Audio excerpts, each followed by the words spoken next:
So the topic today is how I have incorporated yoga philosophy, something so big and all encompassing into my yoga classes that for me, I'm not sure what time frame that you're teaching within or plan to teach within, but I've been using the 75-minute format for quite a few years.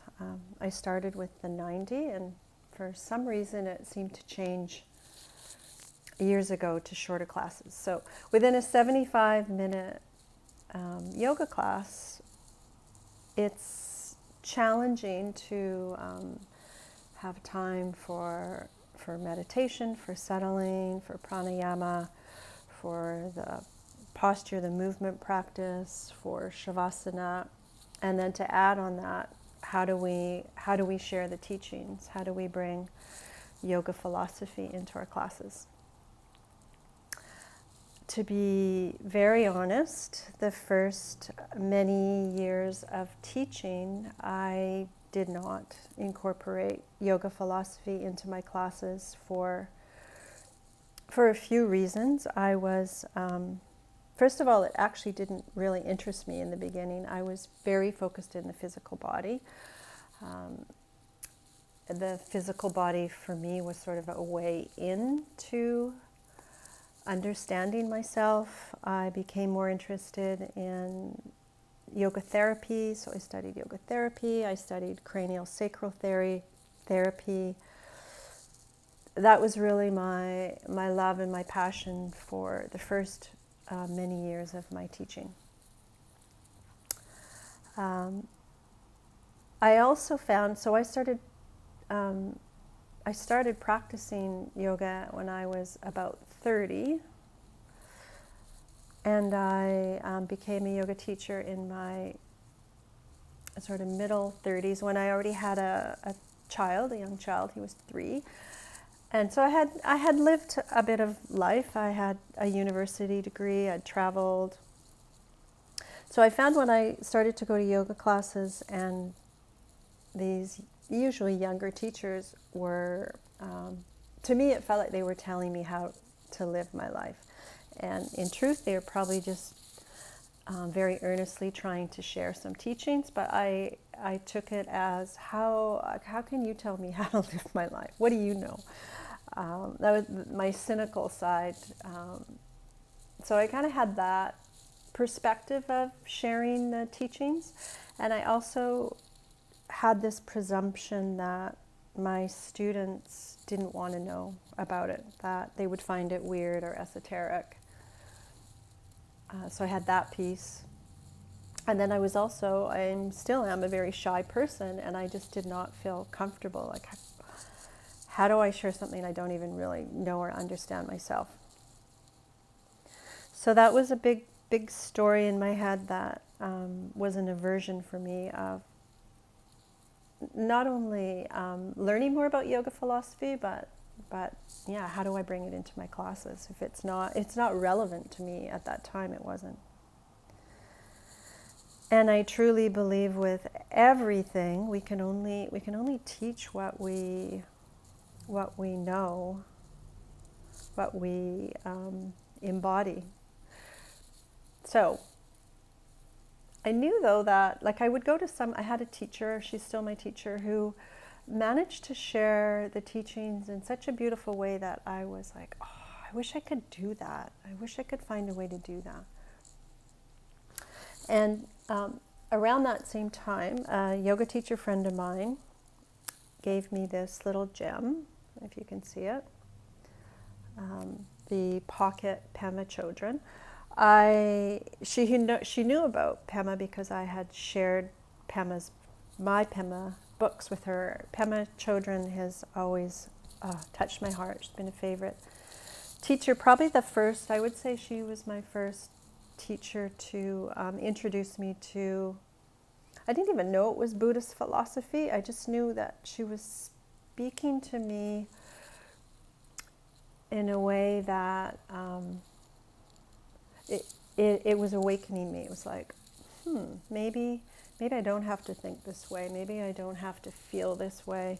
Maybe there's another way of being in here. So Pema Chodron was already tender to me, and I loved that she was so relatable. She had a whole life before she became a Buddhist monk. She was married, divorced, had children, was a school teacher. So it wasn't until she was in her 50s that she became interested more deeply in Buddhist philosophy and started the path of becoming a teacher. So I being both shy and very pragmatic person, Pema appealed to me in her relatability. Like a lot of her teachings referenced real life for me, for my understanding.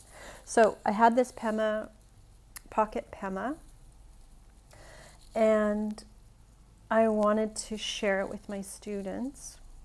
So the way that I started to do it, that felt comfortable for me, was just as I got my students into Shavasana, so their eyes were closed, they didn't have to see me, I would just usually randomly pick a page to read from Pema's book, or sometimes just before they came out from Shavasana, but always when their eyes were closed. So I felt comfortable. I would read from Pema, and the response was so positive. Often students would comment to me at the end of the class, like, that was just like, how did you know to read that? That was so perfect. That really resonated with me. Can you send me that quote?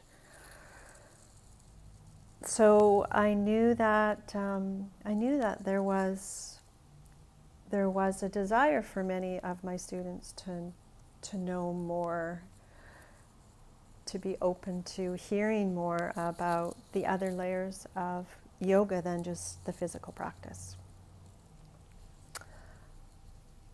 I became a teacher with Yogacara. I'm horrible with remembering time, but years ago, Helene and I paths crossed years ago when we were both studio owners. So when I started working with Helene and the crew, I was introduced to Deborah Adele's book that we used in our teacher trainings for the yamas and the niyamas. Oh, and I wanted to also share that part of the reason why, for me, that I wasn't connecting to any of the yoga philosophy sources that had been introduced to me through my teacher trainings or through yoga friends, were they all felt really sort of masculine or patriarchal, or just I couldn't really relate to a lot of the readings. It didn't connect to my being. If for feminine reasons or not, I don't know. I just could not relate. So when Deborah Adele came into my lap and I read it, I was like, wow, she's like my new Pema. She's teaching these great precepts, these wonderful ideas of or rules, ethics, principles of how we live our life in such a relatable way. So the way that I would work with this book in the teacher trainings was, we took a lot of time with it. Actually, we would sit in a circle, and we literally read each yama and niyama, going around in a circle, each reading a paragraph or two. And the reason I chose that way of reading, dealing with this book, this material, was because I think it's really important, foremost as yoga teachers, to find your voice, to be comfortable with your voice, to share your voice with your students, to find the right tone, to the right cadence, all of those aspects and layers of voice that can really add to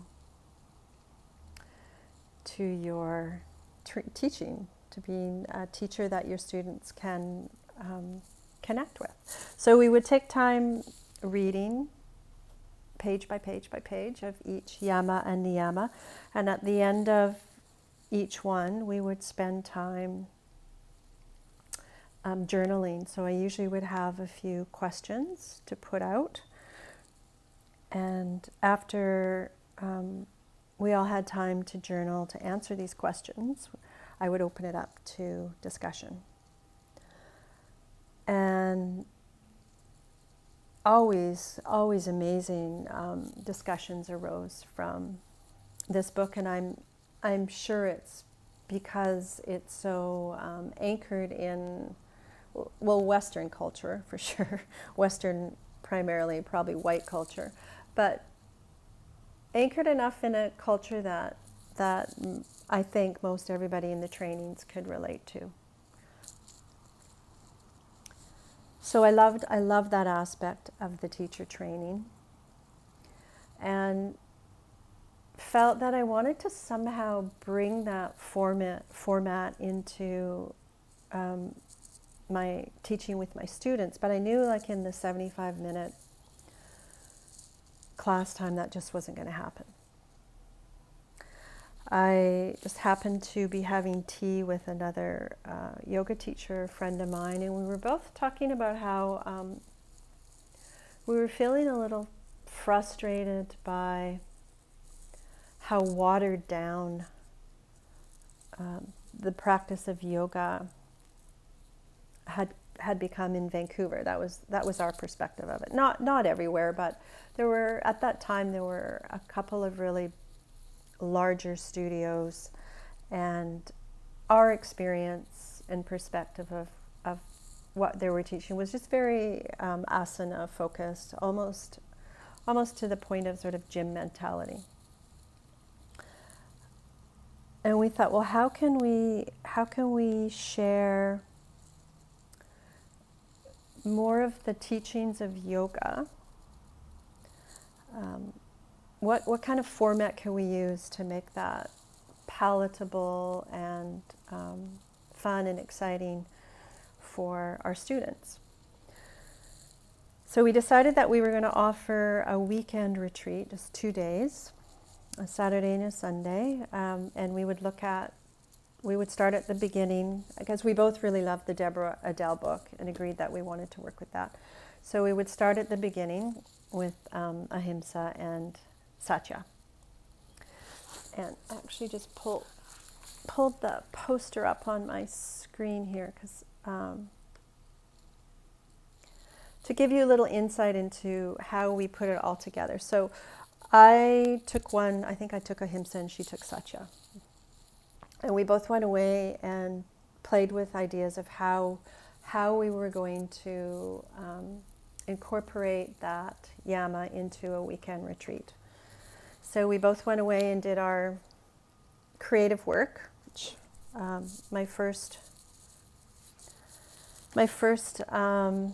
I guess I'll call it a career in my life, was an artist. So I am a creative person. I love creativity. So I love this idea of, okay, what can I do to incorporate Ahimsa into let's see, how long was it? 1 to 5 p.m. Saturday and 1 to 5 p.m. Sunday. And we decided that I would take one day and Vanessa would take the other day. So I'm going to read you the poster, and it will give you an idea of how we formatted it. So we decided we would call the weekend Nesting. A weekend for you to explore abiding in the yoga of your life. Sorry, I need to grab my glasses.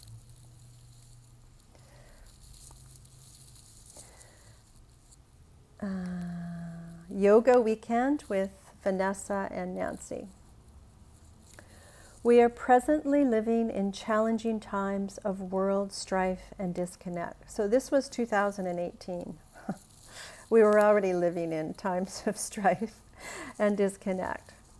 How do we find the tools to live within this chaos without tuning out or anesthetize ourselves in unhealthy practices? The ancient practice of yoga is so much more than asana, posture practice. Yoga means union, and in its pure essence can help to guide us into an inner state of peace and compassion. Ahimsa, peace, and satya, truth, are yamas, ethical principles on how to live a yogic lifestyle.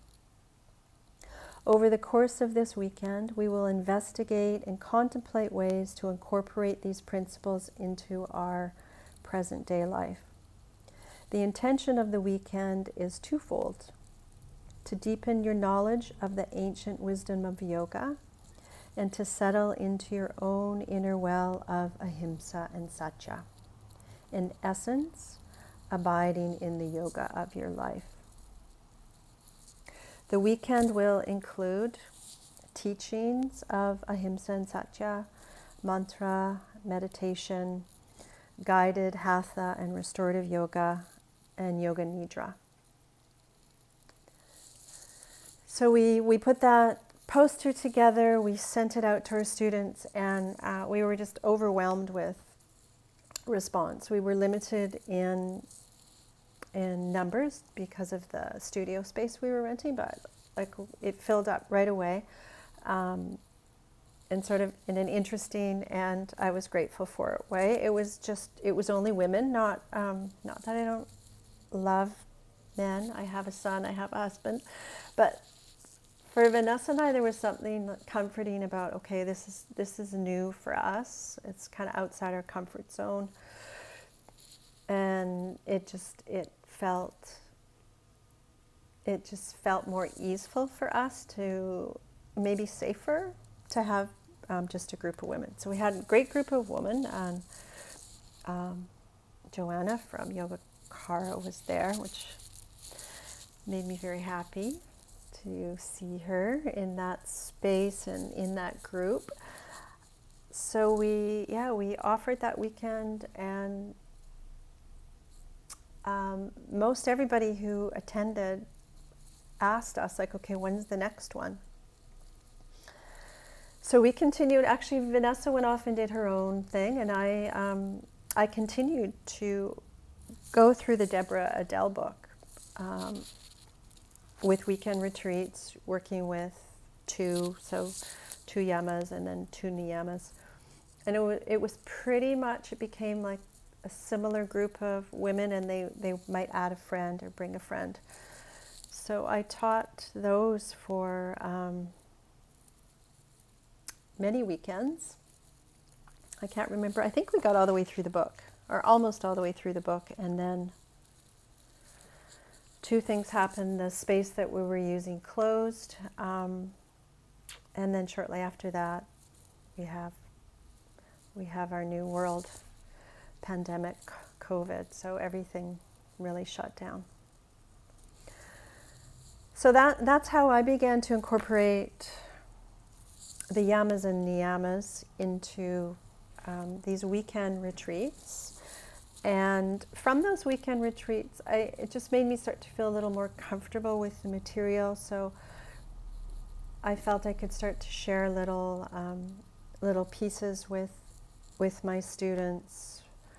Not necessarily in like a blah, blah, blah, but just through, I think Mark mentioned that in one of the comments, that it's so easy to take the yamas and niyamas and incorporate them into our teaching of just even the posture practice. Like, for example, a reminder of ahimsa, to be nonviolent to yourself, in your mind, and your body as you're moving through your practice. A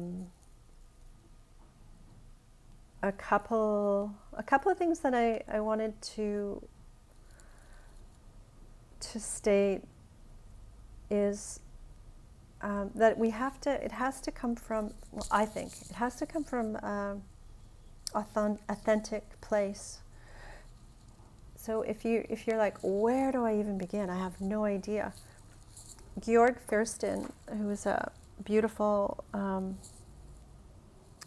brilliant man, who's written many books and doctor of yoga philosophy and yoga, said he worked with ahimsa.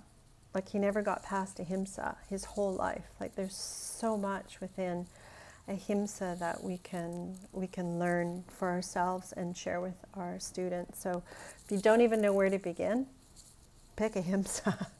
Start there, and keep it relatable. I think we all enjoy sharing what's going on in our life without blah blah blah. Because we're real, we're fallible. We all have our crap to work out. We all have highs and lows. And I think it's important, again, for me, as maybe being a more pragmatic person, I don't want to be this lofty teacher that my students think I'm perfect, because I'm so far from perfect. I used to think that when I first started taking yoga classes, that my yoga teachers were like, they lived this yogic life, and they never got mad, and they were, they never drank, and they were perfect. And yeah, it's just, for me anyway, it's so not true. And I think it's important to share your real life within boundaries with your students. Gratitude practice. At the end of every class, I remind my students to take a moment and reflect on all that they have to be grateful for. I think it's so easy for us to go into I don't have this, I don't have that. We have so much to be grateful for. We have water. I have water that turns on my tap that's cold and hot. I can have a shower every day. I have food in my fridge. I have a bed. There's so much to be grateful for. I have my movement in my body. I have my health. So far, I still have my hair. It's graying, but it's still there. I have my teeth. We have so much to be grateful for. And like, if you're going to grasp or try and play with one concept, gratitude. We cannot experience happiness or joy if we do not understand gratitude and practice gratitude. I was going to go over what I taught in some of those weekends. We're almost out of time. I just wanted to say for the creativity part, for Saucha, purity, I was like, what could I bring into that weekend? And each of the workshops, I would work with a mantra. So for Saucha, the mantra was, I have enough, I do enough, I am enough. I love mantra. Mantra has been really helpful for my own mind state when I've been going through crappy times in my life. It really was mantra that shifted me out of that negative mind state. So I love mantras. And then I thought, okay, Saucha is purity, so it was a kind of appropriate time to talk about and introduce things like kriyas, the importance of like Ayurveda, some Ayurveda basic for me, from my understanding, the importance of the digestion. So we did some Agniyasara for the digestive system, digestive fire, lymphatic drainage massage, which is something I practice myself. I have a very slow lymphatic system, so I guided my students through some lymphatic draining massage. And also within Ayurveda, talked about the self-care practices of, I'll probably say it wrong, dinacharya, where you go to sleep early, you wake up early, you scrape your tongue in the morning, which is a practice that I follow every morning. You scrape your tongue to clear off toxins, which is referred to as alma. Drink a warm glass of water with a bit of lemon to start your Agni, your digestive fire, and then ideally some time to meditate, to do some yoga, and then the practice of massage with oil, abhyanga, and some suggestions of oils to use for that. I also would incorporate things like TED Talks. So there was one for Saucha that I really liked. It was called The Art of Being Yourself. So we watched the TED Talk. And then journaling, I would have some questions from either reading the Deborah Adele book or from the material that we covered, so the TED Talk. So for this one, from The Art of Being Yourself, the question, describe your 5-year-old self. What made her laugh, cry, angry? Do you remember how she felt in your physical body? Describe your present day self to your 5-year-old self. So things like that. Oh, describe the woman of your dreams. I like that. So and then we would go through some movement practice, which was contextualized by the yama or the niyama. So either a more active practice, a more gentle practice, more restorative practice. I would incorporate some poetry that I connected to, and often yoga nidra to close the practice. So I think that's all I wanted to share with you. I'm just going to look at my notes. Yeah, so I just encourage you to be really true to you, and to start. It doesn't start small, and maybe just even keep it small. Like I think less is always better.